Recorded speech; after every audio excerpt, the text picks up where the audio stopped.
Muito bem, então o tema da nossa aula de hoje tem a ver com o nosso primeiro princípio, que são os fundamentos da apologética. E antes da gente iniciar, eu queria apresentar uma literatura para a gente se familiarizando com o assunto, tá bom? Então, deixa eu colocar aqui.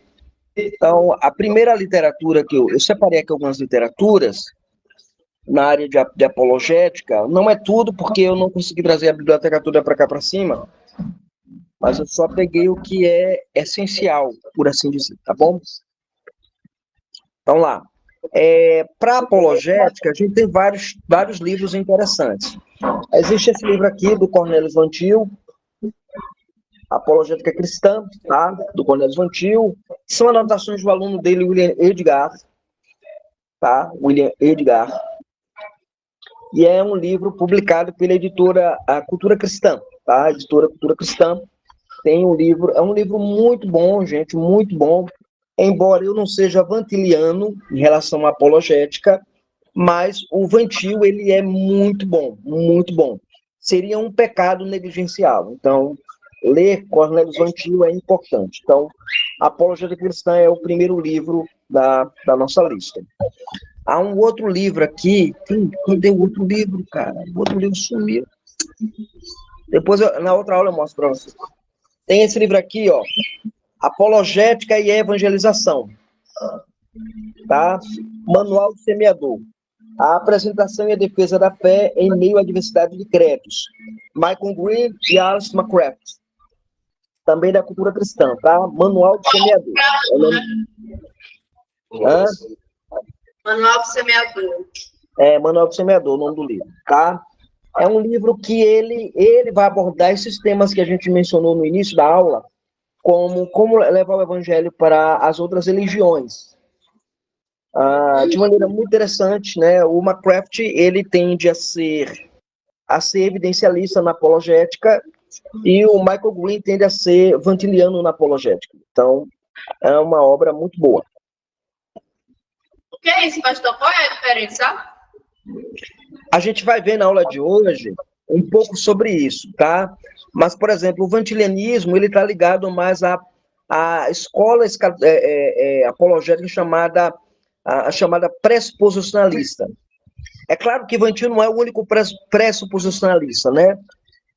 Você vai ter também o Gordon Clark, só que o Gordon Clark, ele tende mais a trabalhar o escrituralismo. Ele parte do princípio de que a escritura é o padrão de todo o processo de conhecimento do indivíduo, seja referente, que a gente chama de teorreferência, ou ateorreferência, ou seja, uma pessoa que tem pensamentos ateus, ele tem Deus como referência negativa. Então, a gente vai trabalhar isso também na obra do Gordon Clark, tá? E aí, Gordon Clark aqui, esse livro aqui do Gordon Clark, Deus e o Mal, o Problema Resolvido, para mim, é a melhor obra que trata sobre o problema do mal. Tá? Ele é fininho mesmo, do Gordon Clark, publicado pela editora Monergismo, né? Monergismo. É uma obra clássica do Clark, que vale a pena dar uma lida, dar uma estudada, é uma obra excelente, para mim é a melhor obra que trata da teodiceia, né? O problema do mal a gente chama de teodiceia na apologética, tá? Os ateus, os incrédulos usam o problema do mal para negar a existência de Deus. Quem já assistiu aquele filme Deus Está Morto, vai perceber que é essa argumentação que o cara levanta lá na abordagem do filme, ok? Do filme e do livro, né? Então, tá aqui, Deus e o Mal, Problema Resolvido, Gordon Clark, escrituralista, né? Ou pressuposicionalista, ok? Uma outra obra aqui, gente, que eu gosto muito, é Perguntas Certas, do Philip Johnson, também da Cultura Cristã, tá? Essa obra é uma obra fininha, gente, é pequenininha, mas muito poderosa. É uma obra para quem estuda em academia, tá? Quem estuda na faculdade, na universidade, mas a linguagem é muito simples. E é uma obra que combate o naturalismo, tá? Também é uma obra vantiliana. Eu digo que é vantiliana porque ela segue, na verdade, é mais schaeffiana, né? O Francis Schaeffer é um grande apologista cristão também, A gente vai conhecer um pouco também de Schaeffer aqui no nosso curso. Então, nessa obra aqui, o autor ele levanta as perguntas corretas para combater o naturalismo. O naturalismo entenda-se que é a teoria da evolução, a biogênese, a ideia da educação também, do progressivismo. Rapaz, é muito bom o livro. O livro é muito bom, vale a pena adquirir. Ok? Nós temos também outra obra, que é essa aqui, do Ronald Nash. Cosmovisões em Conflito, da Monergismo também, tá? Ronald Nash. Ronald Nash é um teólogo batista e foi aluno do Clark, aluno do Gordon Clark. Então, nessa obra aqui, nós vamos ter uma aula específica sobre cosmovisão, que é a ferramenta fundamental para a gente analisar os pressupostos da corrente ateia. Então, o ateu, ele vai ter pressupostos, e esses pressupostos precisam ser avaliados, analisados, e essa obra aqui, ela é excelente, vale a pena você adquirir essa obra, tá? Há um livro chamado, do Justin Garden, chamado O Mundo de Sofia. Alguém já ouviu falar desse livro? Eu já li. Já viu, não foi? Foi fazer uma introdução à filosofia, não foi? Uhum. Quando eu dava aula de filosofia, eu também usava esse livro de Justin Garden.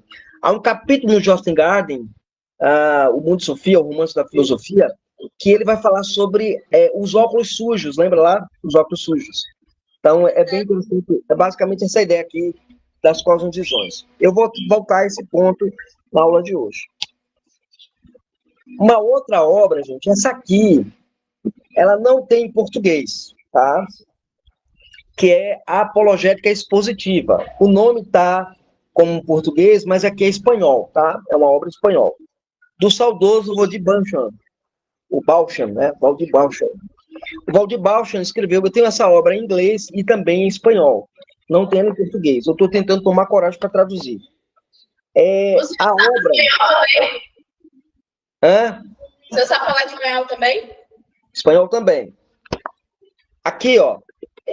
Nessa obra aqui, o Valdir, ele trabalha apologética para a pregação. Muito boa, muito boa. É uma obra recomendada pelo John Frame, pelo Michael Pranton, pelo Scott Oliphant, que é um outro apologista muito bom, pelo Douglas Gultins. Então, é uma obra que a gente precisa conhecer, muito boa, né? O Valdir tem muita coisa boa, E o último livro da noite é esse livro aqui, ó, do Carl Rae, conhecido como Deus, Revelação e Autoridade, e o Deus que age, que fala e age, Considerações Preliminares.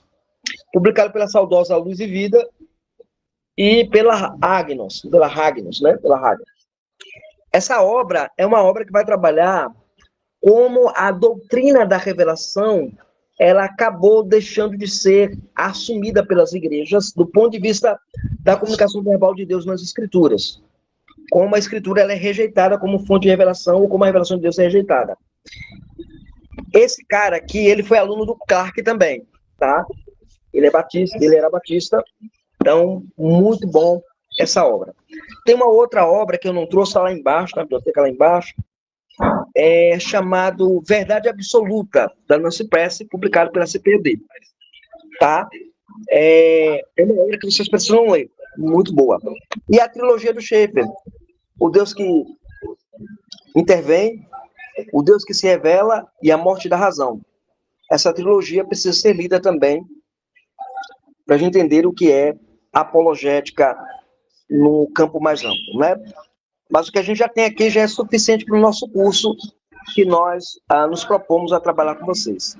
Alguma dúvida, alguma pergunta? Não. Ok. Então, nós vamos trabalhar aqui... deixa eu botar aqui, gente.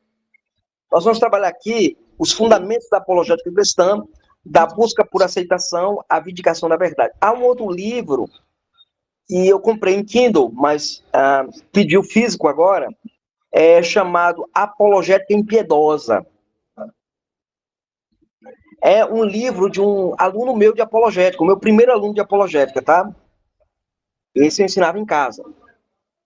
Ele escreveu um livro que é muito bom, e que é basicamente o fundamento do nosso curso aqui. Esse livro, ele está custando R$ 80, é lançamento. Mas eu consegui para a turma aqui um desconto de R$ 60. Aí o livro sai por 20. Hã? Aí o livro sai por 20? Não entendi. O livro sai por 20? Não, eu consegui desconto para ser vendido por R$ 60. Tá, Entendeu? entendi. Aí eu falei para ele que ia dar uma aula de apologética numa turma, ele disse, professor, avisa lá pro pessoal que eu posso fazer até R$ 60 o livro para eles.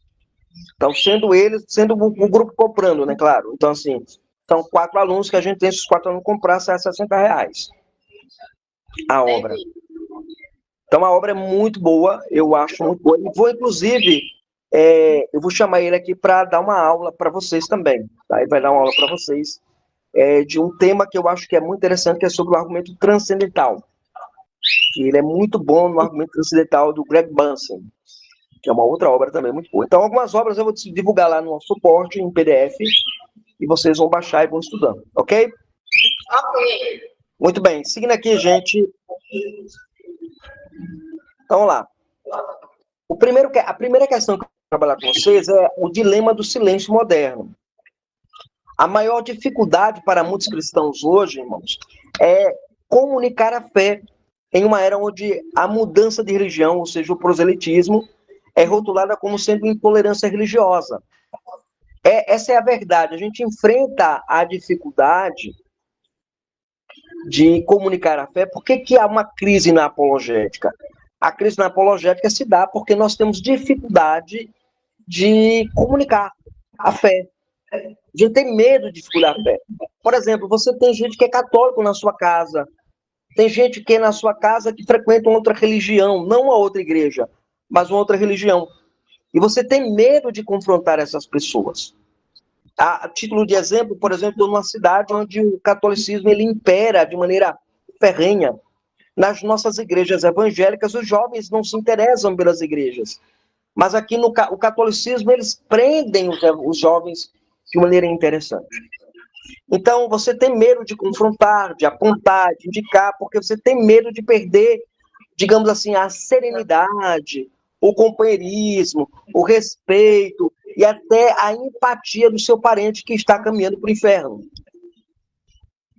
Então você para e diz assim, não, eu não posso fazer isso. Por outro lado, aqui, por exemplo, no nosso estado aqui, onde eu moro, pregar em áreas específicas é proibido por lei. Você pode ser preso, inclusive. Né? É chamado de intolerância religiosa. Aqui a Bahia criou esse negócio de intolerância religiosa. Na Inglaterra, por exemplo, há lugares na Inglaterra, berço do cristianismo, propriamente dito, há locais que são proibidos de você pregar o evangelho. Pessoas são presas pregando o evangelho. Então, essa questão de intolerância religiosa acaba gerando um medo nas pessoas. O medo desse rótulo criou uma hesitação coletiva. Como bem observou William Edgar na sua introdução à obra do Cornelius Van Til, né, a apologética cristã, ele diz que, para muitos, defender a fé tornou-se uma ideia repugnante. Para que estudar apologética? Qual a razão de estudar apologética? Aí você diz, estudar apologética é defender a fé. A fé não precisa ser defendida, a fé precisa ser sentida, a fé precisa ser emocionalizada. A fé não precisa de defesas, não precisa de escudos, não precisa que você se envolva na batalha. A fé é para eu expressar no culto. A fé é para eu levantar a mão e cantar e tal. Isso é fé. A fé é para eu compartilhar com alguém. O problema é que a Escritura nos ordena a batalhar pela fé que uma vez foi entregue aos santos. Esse é o primeiro desafio que a gente tem dentro da nossa disciplina. O dilema do silêncio moderno. As pessoas hoje os crentes têm medo de fazer apologética. Por exemplo, quantos de você já entrou numa live de um ateu para contestar o ateu? E o quê? Quantos de vocês já entraram numa live de um ateu para contestar um ateu? Eu não. O Robson era ateu. Você sabia? Ele era ateu, era? Ele era Pronto. ateu. Então nós temos um ex-ateu aqui, muito bem. Nossa, era ateu. Você tem essa dificuldade. Por que você tem essa dificuldade? Você tem essa dificuldade porque não há preparo. As igrejas não preparam mais os crentes para batalhar pela fé. No cenário de hoje, as igrejas elas tendem a trazer para nós a ideia de uma teologia da prosperidade, de uma teologia disso, daquilo outro, mas nunca de fortalecer a fé. Né? Então, são pontos importantes. Vamos lá. Vou seguir aqui. Então, vamos lá. Um outro ponto que eu destaco aí na nossa apostila, eu não estou seguindo a ordem da apostila não, viu, gente? A nossa projeção não segue a ordem da apostila. Eu só vou pontuando o que nós já... Porque eu pressuponho que você tenha lido já a apostila. Então, trago o debate para a gente debater na sala e a gente ir construindo aqui. Olha lá, a falsa dicotomia. O evangelismo versus a apologética. Existe uma rejeição à defesa da fé sob o pretexto de evitar imperialismo religioso ou conflitos desnecessários. O lema popular diz: a evangelização é a chave para o futuro do cristianismo. Você não precisa se preocupar com a seita, você não precisa se preocupar com a heresia, você não precisa falar contra o falso ensino. Se preocupe em pregar, se preocupe em evangelizar. E a seita vai crescendo. Não, eles têm uma interpretação natural do evangelho, diferente da nossa. Não, não é assim. Eu lembro quando eu tinha 19 anos de idade, faz muito tempo. Então, quando eu tinha 19 anos de idade, eu lembro como se fosse hoje. Eu já estudava grego, né? Meu pastor era professor de grego no seminário. Então, ele me ensinou grego na igreja. Ele montou um curso de grego na igreja. E eu fui e fiz o curso de grego. E aí eu ganhei uma Bíblia grega, aquela que eu uso no sala de aula que vocês já viram. E aí, o que acontece? Eu fui para a sala de aula. Na sala de aula, isso, primeiro, segundo ano, não me recordo ao certo. Primeiro ano, era 99, primeiro ano. E aí eu cheguei lá na sala de aula e tinha uma moça que eu gostava muito da moça. Eu era apaixonado pela moça. A moça andava com as moças da Assembleia de Deus. Só, é crente. Essa é crente. Então, essa eu posso namorar. E aí, numa conversa vai, numa conversa vem, a moça começa a falar: não, porque Jeová, porque Jeová, porque Jeová. Aí eu já estranhei, né? Jeová? Aí eu perguntei assim: minha filha, me diga uma coisa, você é testemunha de Jeová? Ela fez: sou. Ah, meu coração gelou na hora. É mais, ó. A garota com quem você tinha se apaixonado era uma testemunha de Jeová. E aí eu fiz, meu Deus do céu. Aí eu não pude negar minha fé, né? Não pude negar minha fé. Cheguei para ela e falei: você sabia que você está errada? E aí comecei a argumentar. Aí peguei a Bíblia, o Novo Testamento. Aí fui, fiz, discuti, debati. Sabe o que aconteceu? Ela começou a chorar na sala de aula. Os crentes que estavam em volta disseram que eu estava agindo ruim com ela, porque eu tinha que respeitar a religião dela. E não sei o que mais lá. E não sei o que mais lá. Eu disse: gente, isso aí, ela não é de uma igreja. Ela pertence a uma seita. Final dessa história, eu saí como errado, ela ficou como certa, eu perdi a apaixonite da minha vida. Ela ficou com raiva de mim, não falou mais comigo na minha vida. Eu nunca mais vi um olho daquela menina. Mas eu continuei seguindo Jesus Cristo. Então, às vezes, eu entendo isso. Você tem medo. Mas veja, sem a apologética, não haverá cristianismo para ser pregado.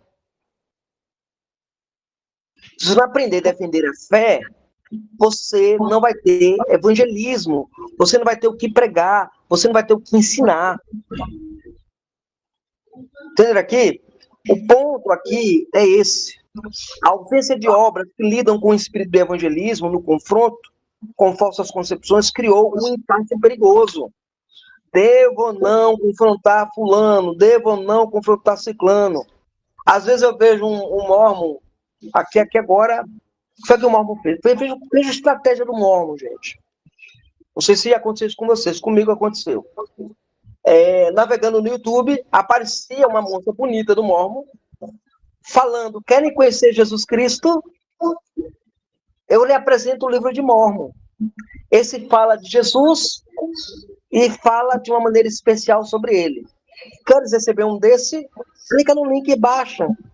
Nós temos vários aqui para mandar. Foi o que eles fizeram. O pessoal entrava, clicava no link, fazia o cadastro, dava o endereço. Sabe o que aconteceu? Uma cidade remota começa aqui, já chegou os mormons. E nós, crentes evangélicos, continuamos achando que o problema é o número de membros, que o problema é a música que a gente canta, que o problema é o louvor que a gente vai cantar. Não, esse louvor aqui não está bonito, não, vamos colocar esse. A gente fica criando picuinha na igreja e as seitas crescendo, desenvolvendo, e a gente sem fazer a devida apologética. Sem defender a fé. Por exemplo, pega aí nos mundos, na Europa. Como é que está a Europa hoje? A Europa está ateia, a Europa está virando muçulmana, e o cristianismo o quê? Sufocado. Ou a Nigéria, lembra lá da Nigéria? Um país extremamente evangelizado. No norte da Nigéria, o muçulmanismo cresceu. E agora estão perseguindo os crentes, matando os crentes, queimando os crentes. Não sei se o YouTube vai derrubar o meu vídeo, viu, gente? Porque não pode falar essas coisas. Mas é isso que eu estou falando. A gente precisa voltar a entender o nosso papel de apologistas. Alguma pergunta? Não, nada. Perguntaram, muito interessante. Então, o diagnóstico. O band-aid teológico. Muitos acreditam que a apologética é apenas um diálogo fraterno. É como se você buscasse alguém para tomar um café. Vou convidar alguém para tomar um café. Essa busca desesperada por aceitação resulta em uma defesa fraca. É do tipo, eu preciso que você aceite o cristianismo como verdade. Aí você está na faculdade, você vê o cara ensinando naturalismo, aí você se cala para não confrontar o professor na sala de aula. Meu irmão, eu jogo para você. Eu confrontava direto o meu professor de biologia. Porque eu fui privilegiado com a graça divina que Deus me deu de conhecer o professor Adalto Lourenço em vida, né? O professor Adalto Lourenço em vida. Tive acesso a todas as palestras do professor Adalto, comprei as palestras dele, comprei o livro do professor Adalto Lourenço. Se você não conhece o Adalto Lourenço, vai no YouTube, pesquisa o Adalto Lourenço, assiste o vídeo do homem, porque o homem era bom. era o melhor apologista que eu conheço na área de ciência. Criacionista científico, né? O professor Adalto Lourenço. E na sala de aula eu confrontava o professor de biologia por causa disso. Eu lembro no primeiro dia de aula, quando o professor foi lá, colocou no quadro, né? Existe a teoria científica da evolução e a teoria fixista da criação. Um é científico, o outro é religioso. Ah, não prestou não, viu? Prestou não. Eu disse, professor, o senhor deve corrigir isso aí da evolução. O senhor deve colocar teoria, suposição, não verdade científica, porque ela não é uma verdade científica. E, claro, um tom de respeito, claro, né? Mas confrontando. Então, a gente precisa fazer isso. Muitas obras apologéticas fingem ser profundas, mas são só band-aids para dúvidas. Elas não defendem a fé, elas imploram por aceitação. Aqui é o meu ex-aluno, né? Ainda hoje é professor, né? Mas meu primeiro aluno de apologética, Alexandre Galvão, no seu livro Apologética Impiedosa. Ele diz, olha, você não pode, em nenhum momento, baixar a cabeça para o ateu, baixar a cabeça para o naturalista, baixar a cabeça para a falsa religião. Porque o cristianismo, ele é a verdade. Francis Schaeffer, você já ouviu falar de Francis Schaeffer? Não. Não estudaram sobre Francis Schaeffer, né? É porque eu não trouxe nenhum livro de Francis, mas eu tenho os livros de Francis Schaeffer lá embaixo. Francis Schaeffer diz o seguinte, que o cristianismo é a verdade com V absoluto. A Nancy Pearce, no seu livro Verdade Absoluta, que infelizmente a CPD deixou esgotar, mas é um livro excelente. Todo cristão deveria ler o Verdade Absoluta, da Nancy Pearce. A Nancy Pearce diz o seguinte, que ela é baseada no pensamento schaeffiano, né, Francis Schaeffer. Francis Schaeffer é o fundador do Labri, né, lá na Suíça. E o Francis Schaeffer, ele dizia o seguinte, olha, existe a camada de cima e a camada de baixo. O cristianismo, ele precisa sair do cativeiro cultural dele e voltar para o lugar dele da cátedra das universidades. Existe um cara chamado Alvin Plantinga, filósofo. Alvin Plantinga, ele fez isso, ele trouxe para a academia a discussão da existência de Deus. Cornelius Van Til escreveu um livro chamado Eu Creio em Deus. Inclusive eu tenho ele aqui na área de apologética também. Então, a gente precisa entender que o cristianismo não está aqui para implorar nada.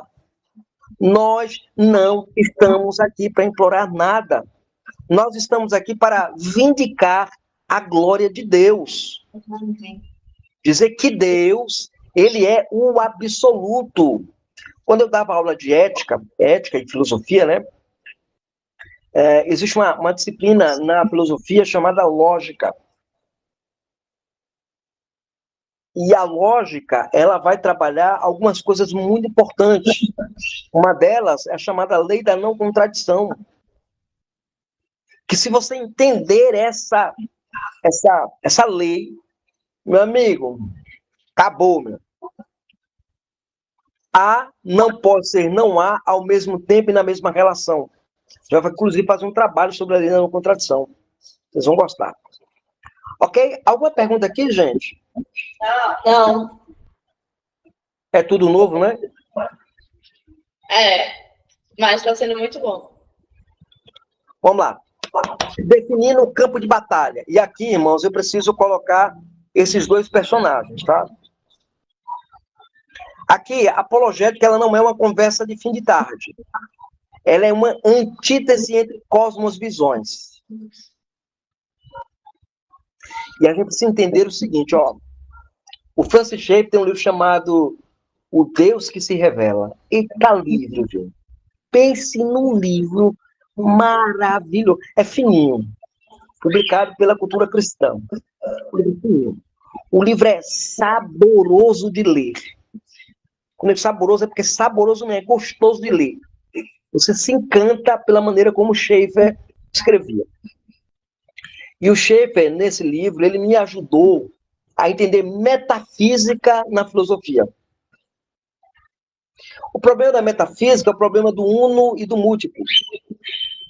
Mas o Schaeffer diz que o problema maior de toda apologética é a epistemologia. Já ouviram falar dessa palavra? Já. Essa palavra significa o quê, Eduarda? Pastor, para dizer o que significa, eu não sei, mas que eu já ouvi. A epistemologia é tipo o significado daquilo, é o significado da palavra, né? Não, aí é etimologia. É isso mesmo, então eu não confundi. Etimologia é o sentido da palavra, né? Vem da palavra etnos, né? Etimologia. Epistemologia vem da palavra episteme, que significa ciência, estudo da ciência. Mas também a epistemologia é também usada para descrever aquilo que no passado era conhecido como gnosologia, que é o ensino do o conhecimento, né? A natureza do conhecimento. Como eu conheço, como eu sei que eu conheço o que eu conheço. Essa é a ideia de epistemologia. Ok? Então, o Schaeffer diz o seguinte, que a base da epistemologia cristã é a antítese. A base da o quê? Da epistemologia cristã é a antítese. Antítese. A base da epistemologia cristã é a antítese. Por que Schaeffer dizia isso? Porque nós somos o contrário do mundo. Jesus disse isso, não foi? Sim. Vós sois a luz do mundo. Por que eu sou a luz? Porque o mundo está em trevas. Nós somos a antítese. Né? Vós sois o sal da terra. Por quê? A terra tende a putrefar. O sal evita a putrefação. Então, nossa vida é de antítese. Nós somos o contrário do que o mundo é. Deu para entender aqui? Sim. Aliás, a Bíblia é alicerçada na antítese. Pega o Salmo 1. Fala de quem? Do justo e do ímpio. Então, é uma antítese. Então, estruturalmente, a nossa mente ela é marcada na antítese. Quando acontece o primeiro pecado, é porque a proclamarem não tem. Existe uma disciplina chamada profecias messiânicas do Antigo Testamento. Eu escrevi um livro sobre isso. Eu tenho um livro escrito sobre esse assunto. Tem mais de 250 páginas. Profecia messiânica do Antigo Testamento. Estou preparando a segunda edição já. Nesse livro eu menciono o fato de que existe uma antítese lá em Gênesis 3,15. A semente da mulher e a semente da serpente. Nossa vida é de antítese. Então, a apologética ela é antítese entre as cosmovisões. Por exemplo, Cornélio Vantil, ele vai dizer que o que é filosofia? Ele diz que filosofia é a vindicação da filosofia cristã contra as filosofias não cristãs. Então, a apologética é a vindicação da filosofia cristã contra as filosofias não cristãs. Essa é a apologética. Vicente Cheung, que é um cara que, assim, vale a pena ler em muitas coisas. Eu gosto do Cheung de muitos pontos, outros pontos eu não gosto dele, mas ele na apologética ele consegue ser muito contundente. Ele diz que a apologética ela é a vindicação intelectual, veja, intelectual da cosmovisão bíblica e a destruição de todas as cosmovisões não bíblicas. Você não está nesse mundo para brincar de ser crente. Você não é mais um crente 3S. Salvo, sentado e satisfeito. Você é um crente que está numa guerra, numa batalha. Por exemplo, você pega lá Judas 4. Judas 6, na verdade. E Judas 6 vai dizer lá que devemos lutar pela fé que uma vez por todas foi entregue aos santos. Batalhardes. Sabe, se você pegar lá no grego, essa palavra batalhardes, A palavra, ela vem da raiz de agonizar. A ideia é de alguém que agoniza assim no campo de batalha com a espada na mão, mas não larga ela. A pessoa está cansada, mas continua batalhando. A pessoa está sofrendo, mas ela continua batalhando. Então, ser um cristão é estar no campo de batalha. Vamos parar de achar que ser cristão é estar meramente no ser coadjuvante da vida cristã. Deus chamou você para ser um guerreiro. Infelizmente, a igreja evangélica, de um modo geral, transformou vocês em consumidores. O pastor falou uma coisa que não gostei, vou para aquela ali. Se não falou aquilo que me agradou, vou sair dessa igreja. É ou não é assim? Esse jeito. Esse jeito. Agora chega pro crente assim, crente, é o seguinte, Deus chamou para tu usar teu intelecto, usar tua mente, usar tua pena, para tu escrever, para tu produzir, para tu defender a fé. Tá pronto? Quem é o capitão? Jesus Cristo. Quem é você? Soldado. Mas que soldado é esse que não consegue agonizar na batalha? É terrível, irmãos. A igreja evangélica, se Deus não tiver piedade com ela, ela pode falhar. Mas ela não falha porque o Cristo disse, esta é a minha igreja. Ele disse, esta é a pedra, sobre ela edificarei a minha igreja. As portas do inferno não vão prevalecer contra a igreja. É o que está escrito na Escritura. É o que Cristo disse, eu creio nisso. E Deus levanta apologetas, apologistas para defender a fé. Ok? Alguma pergunta, gente? Gente, é a calopsita do meu filho que está cantando aqui, viu, gente?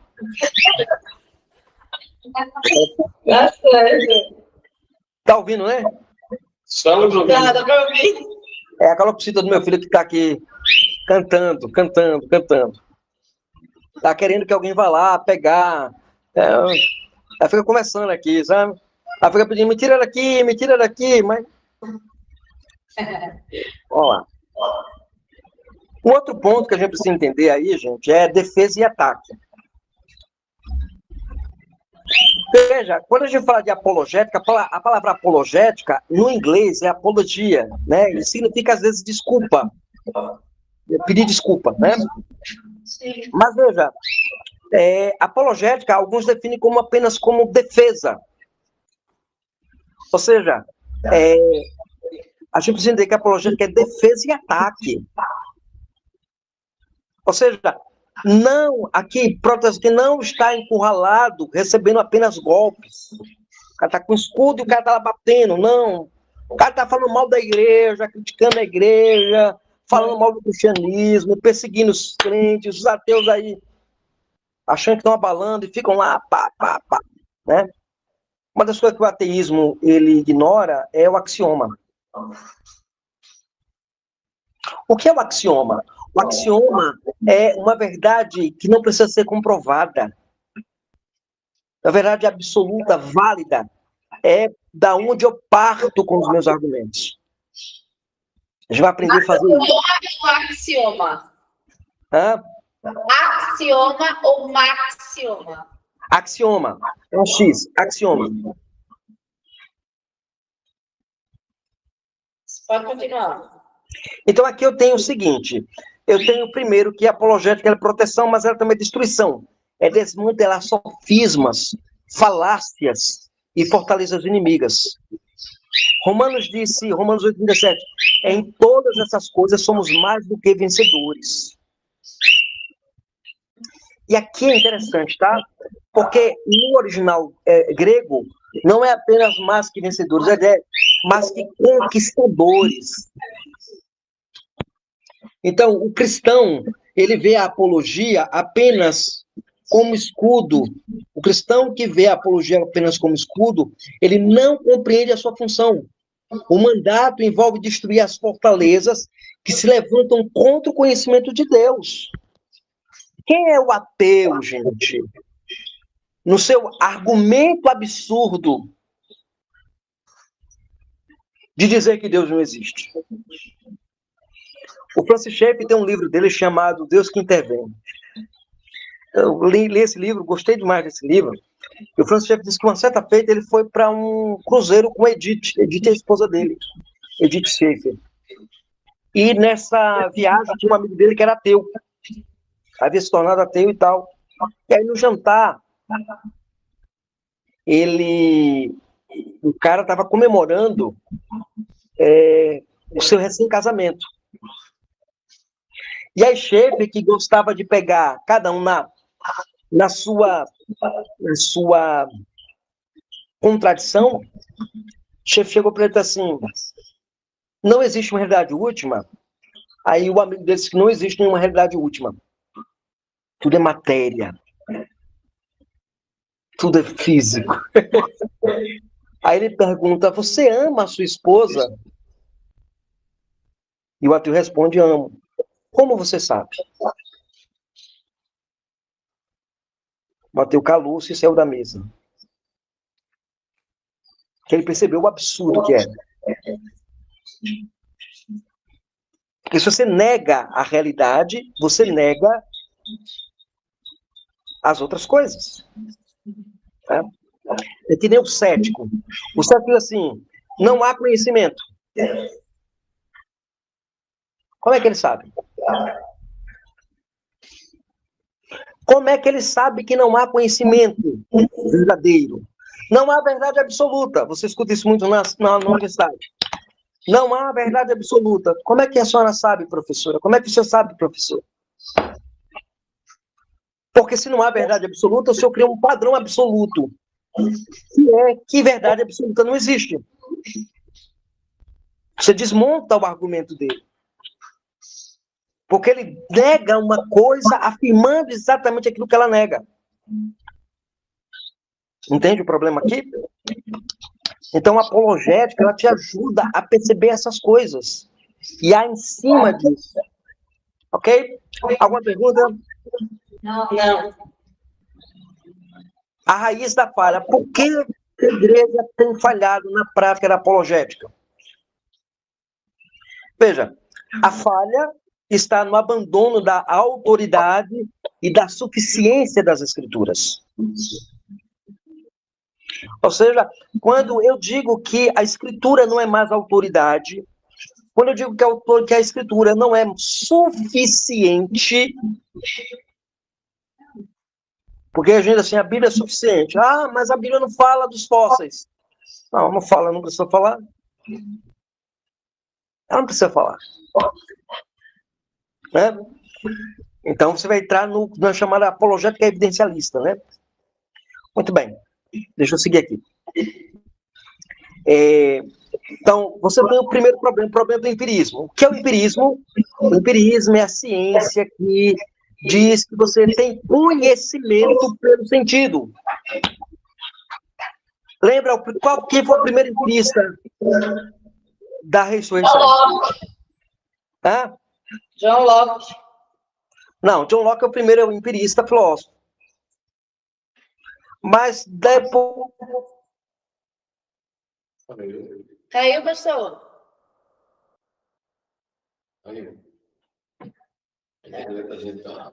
Não, acho que não foi aqui, não. Foi bem andei, não?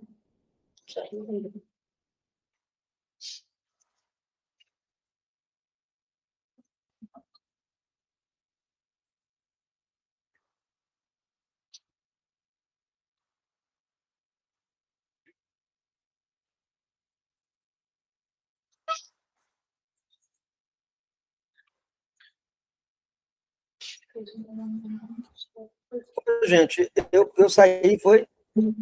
Foi! Saiu tudo aqui. O senhor estava falando do primeiro empirista. Espera aí. Eu saí, foi? Foi. Ah, foi o celular que saiu, foi? Espera aí. Deixa eu voltar aqui, gente.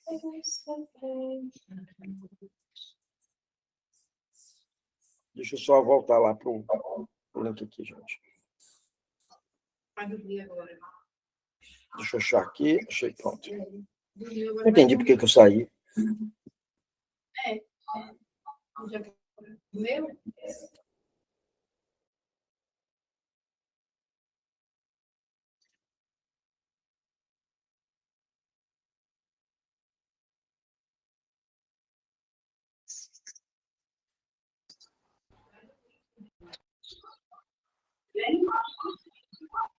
Pronto, voltei, não foi, gente? Aí. Voltou. Eu não entendi por que eu saí, gente. Falar a verdade, eu não sei nem por que eu saí. Um mistério agora, viu? Um mistério.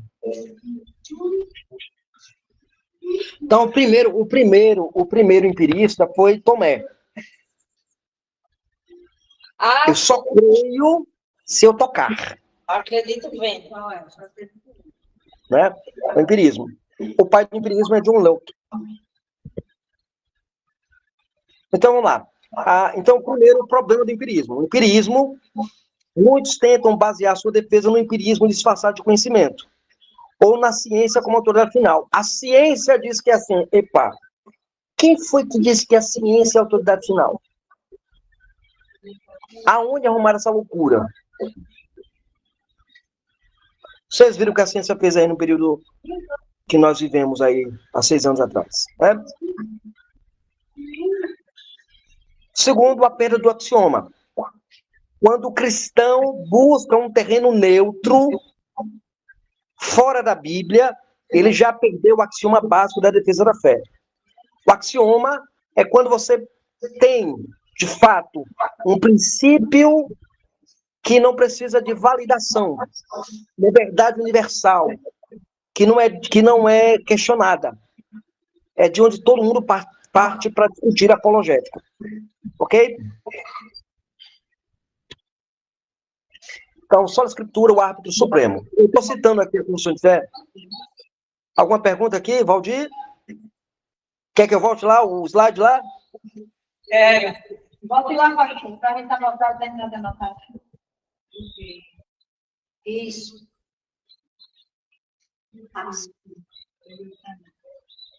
Gente, você não precisa anotar não, tá, gente? Deixa eu te explicar. Não precisa anotar não. Eu vou mandar essa projeção em PDF lá para vocês. Não, então pode passar. Pode passar. Vocês estavam anotando para isso, foi? Eu vou mandar lá para vocês. Bom? Então lá. Veja, eu cito a Constituição de Fé Westminster porque eu sou presbiteriano. Tá bom? E por entender que ela tem uma expressão muito relevante na teologia. Então vamos lá. O Sola Escritura é o árbitro supremo. A Confissão de Fé de Westminster, no capítulo 1º, na seção 10ª, vai dizer que a Bíblia é a pedra de toque, onde toda opinião e todo concílio são julgados. Qualquer opinião que um teólogo, que alguém fizer, é a Escritura que é a pedra de toque, que avalia, né? Então, se o compromisso não estiver sedimentado na suficiência das Escrituras, não haverá uma apologética eficaz. O R.C. Sproul, no seu comentário à Constituição de Fé de Westminster, ele diz que somente a Escritura é o final, o supremo árbitro de todas as controvérsias religiosas. Então, todo problema religioso é resolvido com a Escritura. Então, por que na apologética tem que ser diferente? Porque na apologética você quer ir pegar a ciência, mas a ciência prova isso, mas a ciência prova aquilo. Não é ciência, é Escritura. Ok. O método apologético expositiva. A aplicação dos princípios da exposição bíblica à arte e ciência da apologética, por de Balsham. Aqui, o material do apologista é limitado à revelação de Deus, os 66 livros. Pastor, eu vou buscar minha apologética na Bíblia, para a afirmação do plano de fundo ser a revelação escrita. Então, é a revelação escrita que é o meu pano de fundo. O que ela é? A Escritura é o quê? Ela é inerrante, ela é infalível, e ela é suficiente. Se ela é inerrante, ela não tem erro. Se ela é infalível, ela não é algo para ser questionado. Ela é suficiente. No corpo dela não há outra coisa a não ser ela. A Escritura é necessário para o nosso conforto e para a nossa firmeza, lembra Spru. Alguma pergunta? Seguindo aqui. A lógica do amor. Alguém diz, não, mas para que apologética? Apologética causa dissensões, causa confusão, causa briga. Vocês vão aprender que não. A apologética precisa ser feita de uma maneira a confrontar os pressupostos do outro. Se a fé cristã é verdadeira, ela merece ser defendida como convicção lógica e ousadia. Não devemos ignorar a espada do Espírito, que é a palavra de Deus. Ganhar o argumento é muitas vezes o caminho que o Espírito Santo usa para ganhar a pessoa. Lembra Alexandre Galvão na sua obra Apologética Impiedosa. Então a gente não faz concessões. A gente não baixa a cabeça para o ímpio, tá? A gente deve baixar a cabeça para quem é ateu. Mandato final. Primeiro, rejeita a passividade. Não estamos aqui para pedir desculpas por crer no Deus eterno. Segundo, assuma a ofensiva.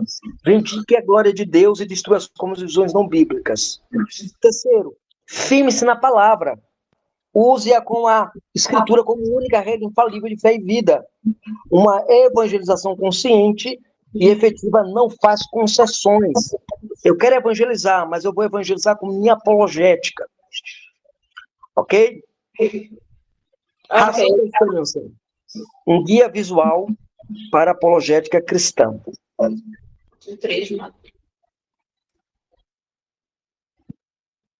Oi, Jesus, vamos lá. Então, vamos lá, eu vou comparar aqui, neste momento, eu vou comparar os modelos apologéticos. Então, a base da apologética está aqui em 1 Pedro 3,15. Estais sempre preparados para responder com mansidão e temor todo aquele que vos pedir razão de esperança que há em vós. No programa de aula, nós vamos ter uma exegese específica sobre essa passagem. Então, o mandato bíblico da mansidão e temor. A apologética cristã é a disciplina teológica dedicada à defesa racional da fé. Não se trata de vencer debates, mas de remover as barreiras intelectuais para o evangelho. Ao longo da história, a igreja desenvolveu... Oi, pastor? Alguém falou? Não.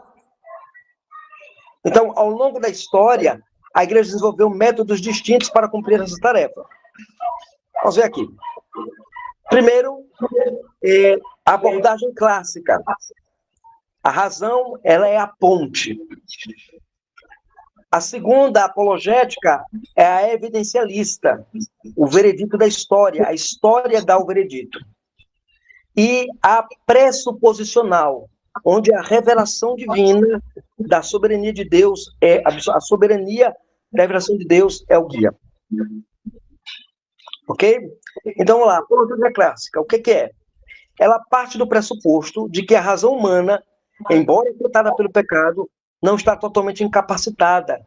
Existe um terreno comum, que eles chamam de a imago Dei, a imagem de Deus no homem. Você estudou antropologia, você já estudou sobre imago Dei. Então, entre os crentes e descrentes, então você vai procurar um terreno comum para poder dialogar. Aquilo que é comum entre vocês vão usar para usar como ponto de diálogo. É estabelecer a plausibilidade de que você seja certo. Por exemplo, a primeira etapa, você apresenta o teísmo. Você demonstra racionalmente a existência de Deus via argumentos filosóficos. As chamadas 3 vias de Tomás de Aquino, 5 vias de Tomás de Aquino, por exemplo, é um exemplo disso, né? E depois, a segunda etapa, o cristianismo. Você apresenta o cristianismo como a revelação mais coerente com essa evidência. Ok? Então, não é... você pergunta, qual Deus da Bíblia? Não, qual Deus você está falando? Você vai dizer, o Deus da Bíblia. Você não começa dizendo, a Bíblia é assim. Você vai pegar um terreno comum para dialogar, para poder trazer a pessoa para o debate. Ok? Os pontos, os argumentos e defensores desse modelo clássico.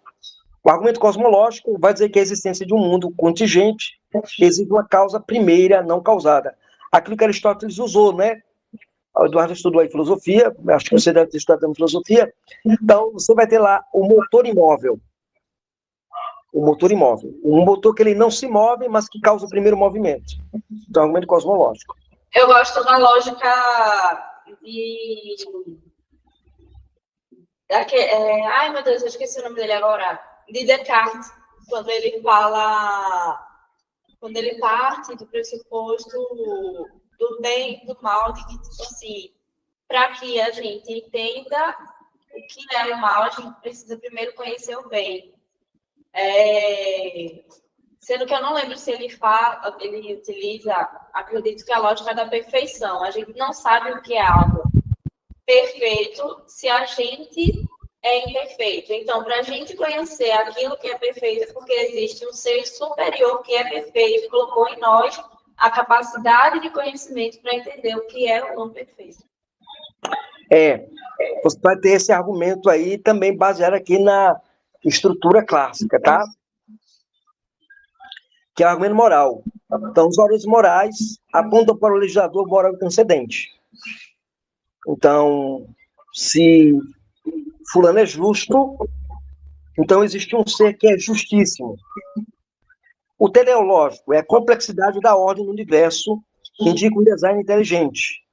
Então, o Sol está em tal milímetro. Se ele subir mais um pouquinho, a gente morre de frio. Se ele baixar mais um pouquinho, a gente é torrado.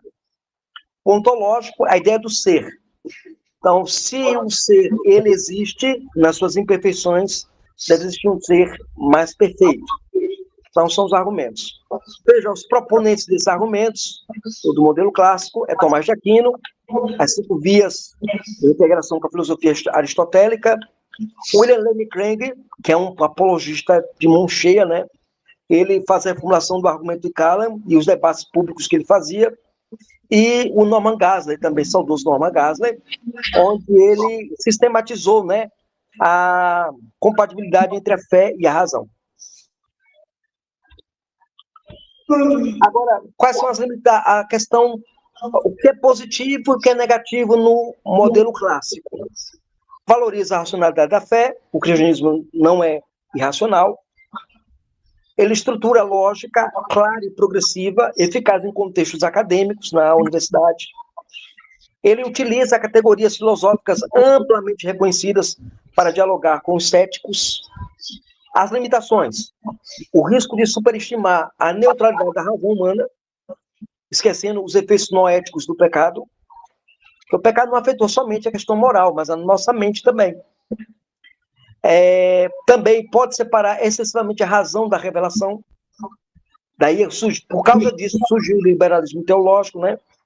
O liberalismo teológico surgiu por causa disso. Separação da razão da revelação, fazendo de Deus uma conclusão filosófica antes de ser o Senhor das Escrituras. Por isso que surgiu a filosofia da morte de Deus. Quem é Deus? Deus é um ser que você criou na sua mente, que ele morreu. Né? O Nietzsche vai propor essa ideia também. E o ser humano não se aproxima dos argumentos de forma espiritualmente neutra. Ou seja, a pessoa ela não vai... Você não lembra, você não é uma tábula rasa. John Locke, lembra lá? Sim, John Locke. Então, a sua mente e você vai sendo preenchido pelo empirismo, né? Não, você não é isso. Você vai com pressupostos. Você já assistiu essa aula, você está vendo essa aula, e sua mente já está trabalhando. Nossa, isso se encaixa com aquilo que eu li, isso aqui eu já vi. O conhecimento tácito é um conhecimento a priori. Esse conhecimento a priori, a gente chama de conhecimento nato, que você já tem, ou que você absorveu. Você não é zero, você não nasce zerado, você não nasce numa matrix. Né? É importante isso ser bem colocado. Apologética evidencialista, o tribunal da história. Qual o conceito? Ele enfatiza evidências históricas e empíricas factuais. Ele diz que o cristianismo oferecem a melhor explicação. Veja, ele não diz que o cristianismo é a única explicação, que oferece a melhor explicação para os fatos conhecidos. Um cara que serve muito bem isso é o Josh McDowell, né? O Josh McDowell. Ao contrário do modelo clássico, ele não começa necessariamente com uma filosofia abstrata, mas com dados verificáveis. Ele começa, de fato, com empirismo, tá? Então, ao contrário do modelo clássico, não começa necessariamente com filosofia abstrata, mas com dados verificáveis. A palavra-chave é verificabilidade. Ou seja, a fé cristã não é um mito subjetivo, mas está enraizada no tempo e no espaço. Eles colocam, olha o túmulo vazio, olha os manuscritos do Novo Testamento, olha o testemunho ocular. Então, eles vão para evidência. E aí é argumento que ele diz assim, contra fatos não há argumento. Verdade. Mas existe uma coisa chamada interpretação do fato. E aí é o problema. O fato, ele é interpretado. Então, a apologética evidencialista tem alguns problemas também. Ok? Fatos mínimos e a ressurreição, por exemplo. As evidências. Confiabilidade dos evangelhos. Testemunhos oculares preservados com fidelidade textual. Isso é um ponto. Aí quem usa esse aqui, o Gary Habermas, o método dos fatos mínimos sobre a ressurreição, por exemplo, é o que ele coloca. Fatos mínimos, dados aceitos pela maioria dos historiadores, inclusive céticos, como crucificação, túmulo vazio e tal. Então, você tem lá, por exemplo, Filo fala desses assuntos. Você tem José, fala desses assuntos. Então, fato mínimo. Então, prova que, de fato, a ressurreição aconteceu. John Voigt Montgomery, ele usa a metodologia jurídica e histórica, que é a questão da evidência propriamente dita, né? E Lee Strobel, que ele usa a abordagem jornalística investigativa. A ressurreição, por exemplo, é apresentada como uma única explicação que cobre todos os dados históricos, como a transformação dos discípulos e as aparições. Por exemplo, os discípulos morreram por uma mentira. Você escuta muito isso, né? Os discípulos não morreriam por uma mentira. Naquele livro, aquele filme lá, Deus não está morto, ele vai citar isso, né? Então, é interessante, é uma linha muito interessante, a apologética evidencialista. Só que ela tem um problema, ela se prende à evidência. Ela não trabalha os pressupostos. Pontos fortes desse modelo. Apelo direto ao senso comum e a investigação histórica, conecta a fé com os eventos reais, há um forte impacto evangelístico na linguagem acessível aos leigos. Então, os leigos, eles conseguem acessar com melhor clareza a evidência. Ele remove a ideia de que a fé é uma muleta psicológica, sem base real, porque ele vai pegar história, fatos históricos, fundamentos textuais. Então, é interessante. Limitações. O risco de tratar a fé como mera conclusão probabilística. Seria a ideia de matemática versus espiritualidade. Então, provavelmente, o cristianismo é certo. Não há uma certeza, há uma probabilidade. Segundo, minimiza a necessidade da regeneração do Espírito Santo para compreender a verdade. Porque a verdade precisa ser compreendida através do Espírito Santo. E pode aceitar temporariamente pressupostos naturalistas, sem questionar suas bases. Como, por exemplo, jogar o jogo do incrédulo. O incrédulo vai lá e diz assim, não, mas e os bilhões de anos? Eu creio, como tem muito crente, né? O chamado teísta evolucionista, né? Já ouviu falar do teísta evolucionista, né? Ele é teísta, mas crê que Deus criou o mundo pela evolução. Oi. Alguma pergunta? Não. Seguindo aqui para a gente encerrar a nossa aula de hoje. Apologética pressuposicional, o mito da neutralidade. Lembra que eu mencionei lá o Justin Gardner, né, dos óculos? O Justin Gardner diz que na história, né, Sofia, ela imagina ter um óculos e imagina que o óculos está cheio de poeira rosa. Ele coloca o óculos e enxerga o mundo todo rosa. Mas se passar o pano no óculos, ela volta a enxergar normalmente. Quem já assistiu aqui o filme Matrix? Eu comecei, mas eu nunca cheguei a terminar, não. Matrix eu assisti.